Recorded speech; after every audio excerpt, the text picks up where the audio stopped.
Gospod Andrej Grebenc, kako se vas je najbolj dotaknilo to srečanje danes tukaj v Šentvidu? Na kakšen način? Predvsem je to, bi rekel, evangelizacija, to, kar vsi rabimo, kar sem tudi jaz videl, po covidu, ko se je to tkivo, cerkveno, pravzaprav skupnost so se razbile, zdaj počasi prehajamo nazaj in to je ena osvežitev v življenju cerkve, enostavno. Ali tudi izobraženci, ker ste zelo dejavni v teh krogih, bili ste še, ali tudi izobraženci potrebujemo duhovni tok, nekaj takega, drugačno besedo iz Amerike, ne samo v Sloveniji? Vsekakor. Jaz sem živel zdaj 5 let v Ameriki, sem bil tudi v misijonu v Ameriki, tako malo situacijo, to poznamo, o kateri predavatelj govori. Vsekakor je izobraženci, bi rekel, imamo to malo skušnjavo, da začnemo razmišljati, predvsem teološko.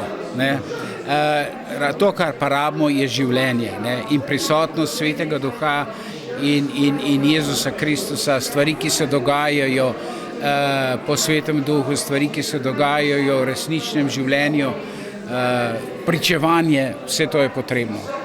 Ali so velike razlike med Evropejci in Američani, recimo na področju vere, življenja, potem sedaj vidimo v Ameriki prepovedan splav, torej tukaj vrednota, predvsem na področju vrednot, življenja iz vrednot, pričevanje za Jezusa.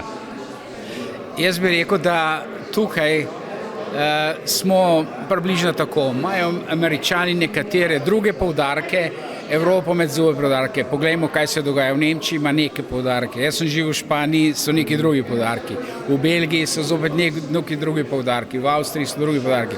Slovenija je mogoče malo bolj plastična, malo več, bi rekel, dinamike, ampak na koncu situacija je ista. Zelo malo ljudi še verjame. V Ameriki pod 50% ljudi sploh verjame, da je Kristus umrl in vstal. 20% jih mogoče, od tistih, ki hodijo v cerkev, jih že tako malo, jih verjame, da je prisotnost Jezusa Kristusa v Evharistiji, tako da približno to kot Evropa. Zelo malo ljudi hodi v cerkev, tudi tam nekje med 12 do 20%. Tako da desakralizacija je v toku in rabimo novo evangelizacijo, to, kar pa papež poudarja, absolutno. Prenova v duhu, duhovni tok se je rodil v Ameriki, prihaja k nam v Evropi, sedaj smo se vsi nekako postarali. Ste se gotovo tudi v Ameriki srečali z ljudmi iz duhovnega toka?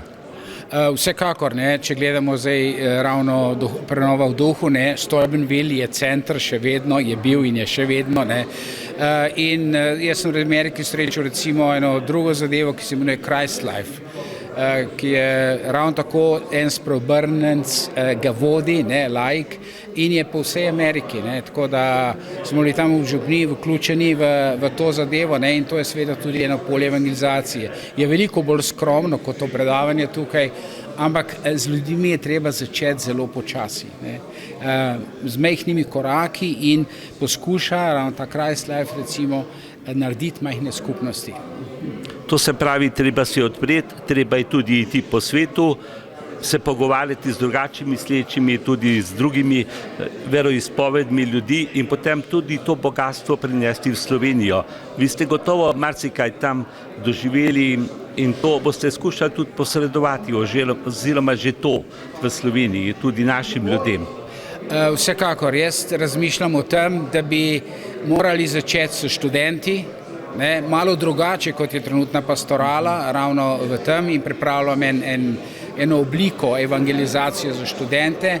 Razmišljamo tudi o evangelizaciji v župnijah, predvsem ne toliko evangelizacija potrebna na 2 nivojih. Ena evangelizacija je potrebna na nivoju župnije župljanom in druga preko laikov, tudi kar sinoda, če nas sinoda vabi, reach out, kot reči Američani, iti navzven, iti proti drugim in kaj ljudi dotakne. Naše pričevanje, naše življenje, če smo spreobrnjeni, kljub temu, da smo grešniki, če vidimo to božje delovanje, potem nas ta zadeva lahko potisne proti drugim ljudem in ljudje začnejo spraševati. Mojo hči ljudje sprašujejo, odkje je tako svobodna, odkje govori s profesorji, govori z kolegi tukaj, ki študira zdaj in se vidi. Ne? In punca ima dejansko, bi rekel, svetega duha, je pričevalka in dela na svojem nivoju. Mi odrasli smo ravno tako, smo ravno tako poklicani, da delamo vsak v svojem okolju, predvsem v župnijah, pa tudi tam, kjer delamo. To se pravi, začetek sinodalne poti je, smo šele na začetku, veliko smo dolžni še narediti in vsak svoj del prispevati. Je to naša dolžnost? Dolžnost slovenskega kristjana?